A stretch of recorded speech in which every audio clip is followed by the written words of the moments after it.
Hi friends, అందరికీ నమస్కారం అండి. మేము ఈరోజు మామిడికాయ తొక్కుడు పచ్చడిని ప్రిపేర్ చేశామండి. ఇది సంవత్సరం పాటు నిలువ ఉంటుంది. మా ఇంట్లో ఆవకాయ పచ్చడి కన్నా ఈ తొక్కుడు పచ్చడి అంటేనే ఎక్కువగా లైక్ చేస్తారు. ఇది తొందరగా అయిపోతుంది మిగిలిన పచ్చళ్ళ కన్నా కూడాను. ఈ పచ్చడి అంటేనే పిల్లలకి కానీ ఇంట్లో పెద్దవాళ్ళకి కానీ ఎక్కువ లైక్ చేస్తారండి. అందుకని ఇదే త్వరగా అయిపోతుంది.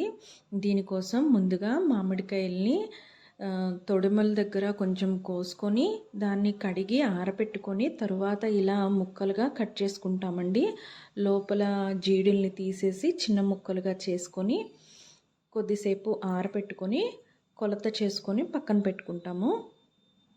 అంటే మేము మొత్తం కలిపి 5 మానికలు అంటే మీకు అర్థమయ్యే లాంగ్వేజ్లో 10 కేజీలు పచ్చడండి. మేము అందరం జాయింట్ ఫ్యామిలీ కదా, అందుకని కొంచెం ఎక్కువ పచ్చళ్ళే ప్రిపేర్ చేసుకుంటాము. ఇలా 10 కేజీలు ముక్కల్ని కూడా కట్ చేసి పక్కన పెట్టుకొని దానికోసం మెజర్మెంట్గా వేయాల్సిన దినుసులు చెప్తానండి ఒకసారి. మానికి అంటే 2 కేజీలకి ముక్కలకి కూడాను 3 గిద్దలు ఉప్పు వేస్తామండి. నేను మానికలు కొలతలోను గిద్దలుగా చెప్తాను. మానికకి 3 గిద్దల ఉప్పును, ఇంకా 3 గిద్దల కారాన్ని, 1 గిద్ద ఆవపిండిని, అరగిద్ద మెంతుపిండిని కూడా వేస్తామండి. ముందుగా రోట్లో మనం ఫస్ట్ ముక్కల్ని యాడ్ చేసి దానిలో మనం మెజర్ చేసుకున్నాం కదండి, ఉప్పుని మెజర్ చేసుకొని ఇక్కడికి తెచ్చుకుంటాం. ఇలా దోసళ్ళతో ఉప్పుని యాడ్ చేసుకుంటాము.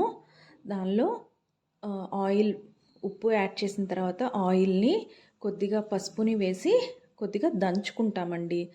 ఇలా కొద్దిగా ముక్కల్లో నీరు వచ్చేటట్టుగా దంచుకున్న తర్వాత మనం మెజర్ చేసుకున్న కారపొడిని దీనిలో యాడ్ చేసుకొని మళ్ళీ కొద్దిగా దంచుకోవాలి. బాగా గట్టిగా దంచాల్సిన అవసరం లేదు. మెల్లిమెల్లిగా, అంటే ముక్క నలగాలి ప్లస్ చిదురు కాకూడదు, కొద్దిగా నలగాలి. అలా దానిలోనే ఆవపిండిని, మెంతుపిండిని కూడా యాడ్ చేసుకొని చిన్నులపాయలు, ఇందాక మెజర్ చెప్పడం మర్చిపోయాను, సారీ. చిన్నులపాయలు 1/2 కేజీ పొట్టు తీసి ఇలా యాడ్ చేసుకొని గిన్నెలోకి తీసుకొని ఇంటికి తీసుకొచ్చి మెజరుకి సరిపడినంత, అంటే మానకి 1/2 కేజీ నూనెను యాడ్ చేస్తామండి, కర్నూలు ఆయిల్. అలా యాడ్ చేసి ఇలా ఫైనల్గా మొత్తం కలుపుకొని జాడీలోకి తీసుకుంటాం.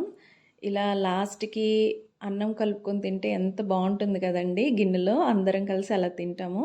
ఫైనల్గా మా